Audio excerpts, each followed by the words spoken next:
Did that? It's green. It's not working. Hey, Ben, there we go. Ben, it's not working. Invite everybody to find their seat. Thank you so much for coming this evening. I'm Kelly Keller, and I'm the director for Center for Faith Studies, and I'm helping organize these Wednesday night in the Commons events, and we're so excited tonight. I'm so excited that I forgot to grab my cheat sheet to have Mardra and Marcus Sikora with us tonight. This is just a really special treat this evening. Marcus is a 24-year-old creative soul who has Down syndrome and lives here in Omaha with his mother and has been an actor, or not been, like it's in the past, but you are an actor who has acted with many local and national companies. He's written a short, one-act play. He's here today for Black Day, the book that he wrote, The Monster Rock Band. It's his first storybook for children.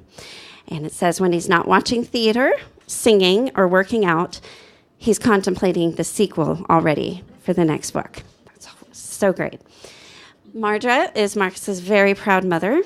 She is also an author, speaker, and advocate who believes in and makes real the power of words and uses both fiction and nonfiction to advocate for and with Marcus.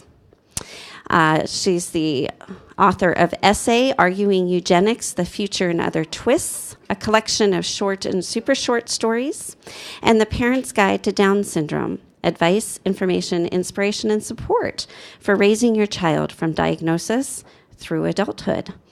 And that is scheduled for release online in December of this year and at Barnes & Noble. She has also worked on a variety of anthologies and has been on national websites, including the Huffington Post. And she's going to be on KETV here in a moment.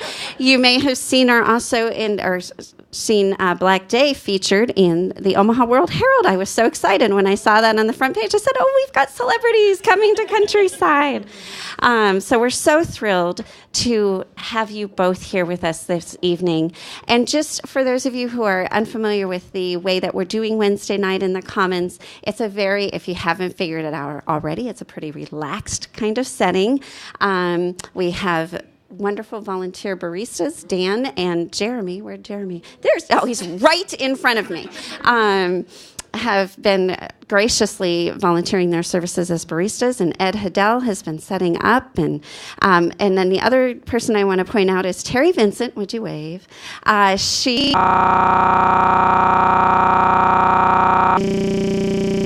that we call journey groups. And if there's anybody here that hasn't joined a journey group yet, please talk to her.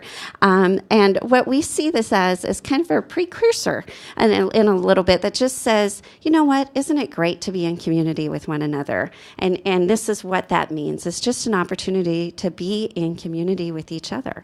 And if you think, wow, I want to go even deeper with that, then you might contact Terry. So you can get up at any time, go use the restroom, get more refreshments. It's a short presentation, and then it's time for conversation after that. And there's a little bit of goodies over there, Halloween-themed goodies in celebration of the topic. So without further ado, help me to welcome the Sikoras. Thank you. When I am given a microphone, it's I want to talk about so much because I always want to tell people everything. So I tried to condense. And really what I'm going to focus on is kind of some of the answers as to why the Sikora family and then extended family and friends brought Black Day to life. So I'm going to start by asking you to imagine living in a world where people of influence openly claim that your life is not worthy. Can you imagine living where your own child's life has a value placed on your child's life? A world where you regularly encounter celebrities, politicians, scientists, and doctors working to eliminate an entire segment of humanity that someone you love belongs to. And all of this happens without public outrage. It's not hard for us to imagine this because this is the world we live in. My son, Marcus, is 25 years old and he has Down syndrome. And that means, in his case, there are 3 copies of the 21st chromosome in every cell in his body. And because of this, his value as a person is called into question. Mostly by complete strangers, by people who don't know his strengths, his sense of humor, his potential, and certainly do not acknowledge everything that Marcus has to teach us. That's sad, and not just for me and my family, but also for all of those who ignore the lessons available to them when people of all abilities have so much to offer humanity. I believe that everyone has a unique lesson worth sharing, and in my experience, Marcus is an exceptional teacher. So I want to give you a few examples. As I mentioned, there is an unfortunate and consistent bombardment of attacks against people with Down syndrome. Celebrities, politicians, not to mention internet trolls, claiming people with Down syndrome should be hidden away or not even allowed to be alive, including the famous bioethicist Richard Dawkins, who stated that knowingly giving birth to a child with Down syndrome is immoral because people with Down syndrome have nothing to offer. About this time last year, the Daily Mail published an article entitled, "Aborting My Baby Oscar Was the Kindest Thing I Could Do for Him," detailing her decision. The next week, they followed with the headline, "I wish I'd aborted the son I spent 47 years caring for." This article went on to portray a pretty grim picture of a mother's trials with her adult son who had Down syndrome, including her admission to have considered killing him several times. This story knocked me to my knees, and its content and comments that followed. Many of my like-minded advocate friends from around the world rallied together, and we all struggled with how to cope with this and its implications, what they were trying to do and its implications. And I was distracted. At dinner that night, I was checking Twitter much more than I was paying attention to my family, and Marcus asked me, "What is it?" And I said, "Oh, it's bad news." And when I say it's bad news, Marcus usually says, "What's the bad news like?" Well, I didn't want to tell him that there were people out there who think the world would be better off without him. But he surprised me, as he has many times before and doubtless will again, when he intuitively knew much more about the situation than I said. And he looked at me and he said, "Make and understand."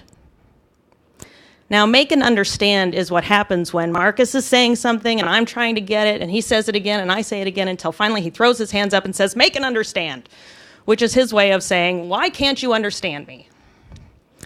So I looked at him and I said, "Make and understand what?"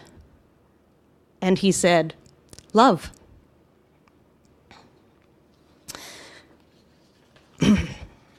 That was his answer to the situation.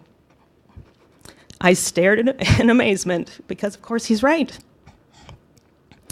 The next day, I shared Marcus's insight and my thoughts on the Huffington Post, and I admitted I was angry for the chosen words and for both the stated and implied intention of the media outlet. While my heart broke for Stephen, the adult son in the story, and all of the times he was unable to make himself understood, and yet my heart also aches for his mother in this, her attempt to be understood. Two separate stories live together but so far from understanding. That is pain. I desperately want the world to understand that for people with Down syndrome and their families, stories like Stephen's and his mother's is not the only story. It's not Marcus's story. It is not our truth. There is room for love. There is room for learning. There is room for teaching. And in the end, that is what Marcus wants you to understand. What an incredible lesson Marcus shared with me that night. Exactly what I wish those who are so public in claiming that a life with Down syndrome has no value would open their minds and hearts to learn. I'll quickly share another of his insights. We were doing an interview for a website called The Road We've Shared, and they sent a list of questions. So it had things like, what's your favorite Muppet? Walter was his answer. What's your favorite band? Imagine Dragons, and so on. He was quick with his replies, and so I added my own question at the end, something I ask people of all ages, which is, what do you want to be when you grow up? And he looked at me, he blinked once and said, myself. And I thought, that is a great answer. Where would this world be if we were all working to grow up to be our best selves? Are you encouraging your child to grow up to be himself or herself? It was just another moment of teaching in the everyday. Since we do live in a world of titles, I will tell you Marcus's. It's storyteller. He claimed it for himself during a recent interview with the Huffington Post. She asked why he was compelled to write the story, Black Day, the Monster Rock Band.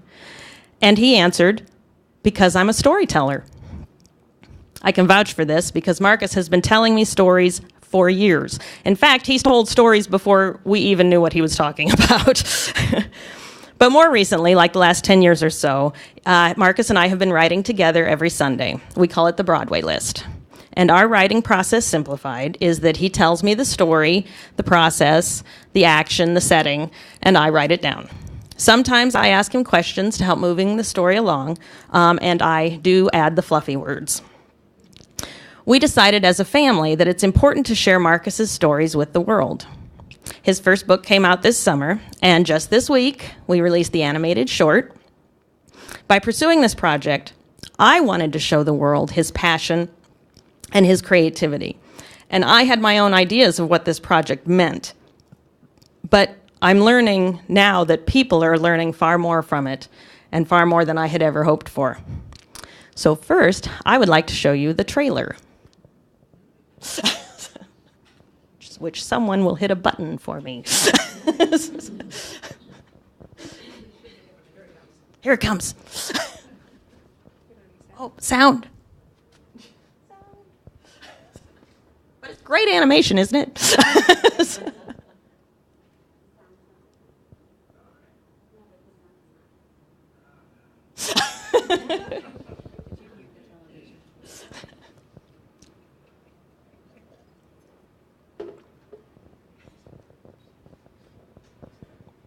On Halloween morning, Brad delivered newspapers on his bicycle.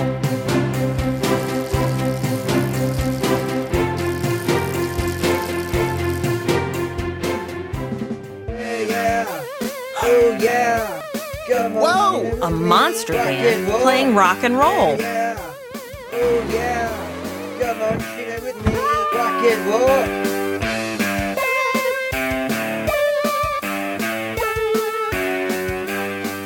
Hey, kid. Said Skeleton Pumpkinhead. What are you doing here? I came to be in the band? Brad said. You can't be in the band. You're not a monster.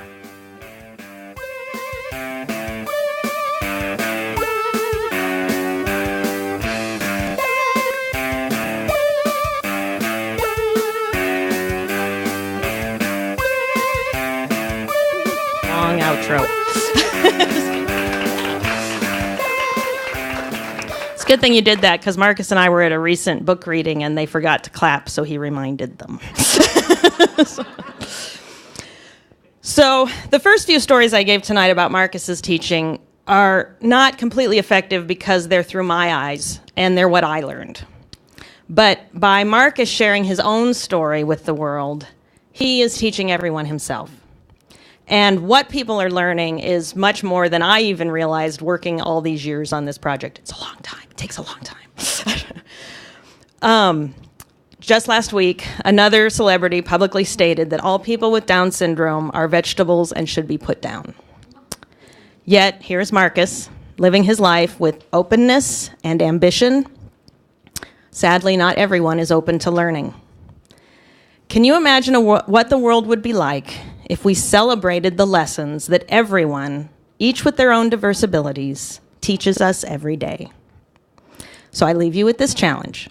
If you meet someone who looks, walks, or thinks differently than you, pay close attention, because that person has a lesson or two for you. Yay. Don't make me cry, I'm sorry. All right, so Marcus and we're going to hang out and chat with you all, and he can answer questions for you too. We can do some Q&A as the group, yeah? And also, we're going to show the whole DVD while we're mingling about, so you can kind of get a sneak peek of that. So, Marcus, was there anything for you, before they start asking us questions that you wanted to tell everybody? I know it's up on me cry. I'm sorry, I made him cry. I make myself cry. What else you got? Anything good? What? Why should they buy the book? What? Go ahead. Because I'm a storyteller. Oh, the things are coming. That's good. Does anybody have any questions? I didn't focus too much on creating Black Day because partially I want people to get their own thing out of it. When we first started selling it, I tried to tell people what they were going to get, and I learned it was totally different. But we're happy to talk about anything, writing or anything. Yes? Is it for sale here? Why, yes it is. Thanks for asking. You can buy the book and DVD together. It's a 13-minute animated short plus special features for $24. Didn't I sign the book? And he would sign the book, no extra charge. Yes? How long did it take you to write the book? Well, we wrote the story probably over about a year to really hash out the story. And then it's been about 2 years of bringing it to publication. Final edits, animation. We worked very closely with the illustrator, Noah Witchell, who, as you can see, is awesome. And he's from Omaha, too, and he's been great. Exactly. Yeah. You said that you tell stories every Sunday. Can you describe that a little bit more as to what your ritual is? What about the Broadway list? What? Should I talk about it, too? Yeah. Let's talk. Okay, so every Sunday we do what's called the Broadway list, and it's called that because Marcus thinks in terms of theater. In fact, this story started as a one-act in his mind. And so he, it's kind of funny because we sit down at breakfast and he says, "It's time." And then he talks about whatever he's got on his mind, and he percolates all week. We had to narrow it down to Sundays because I could not keep up with him. So I'd be like, save it for Sunday. And sometimes they are so crazy. They involve a lot of Pez. What was last week's? A lot of pies in the face. What was last week's Broadway list? Black Day the musical. No, it wasn't. No, Shrek. Shrek? Did we talk about Shrek? And a lot of his stories are the ultimate in fan fiction. There are so many characters that he already knows, like The Simpsons and Scooby-Doo. It actually started because he came up with some great ideas for The Muppet Show that I went, I got to write these down. These are really good. Anybody know Brian Henson? Hook us up. Or Quinn Andrew Sikora still a guest star. Yeah, Quinn should be a guest star on The Muppet Show. So he would come up with these ideas, and I would write them down, and that's what we worked. But this was one of his first ideas that had nothing under, it was all under public domain. So I could use it. Yes. Marcus, what's your favorite Broadway show? Oh, what's your favorite? Newsies. That's a good one, and it's coming. He's coming to Omaha. It is, yep. I'm kind of a fan of chess. Ooh, chess. Says. Yeah, we haven't seen that one. He's the Cena says. And we've seen a lot. I think we have the soundtrack. Do you have the soundtrack? Yeah. Yeah. Says a ticket. But we need a ticket, yep. Sorry, said I spit in the microphone. Any other questions? Nope. All right. Right now. Tell blackdaybook.com. He's. Oh, wait, one more. It's not a question so much as a comment. I am the middle of 7 siblings, and I have a special needs sister, and she is the most cherished person in our entire family. We love her dearly, and we learn so much from her. And then Terry adopted and raised a special needs son, and the two of them, they have done so much to our family. Yep. But I can't imagine We wish without either of them. we could put that elixir into the world, don't you wish? That's right. Traditional folklore. Yep. Thank you. Yes.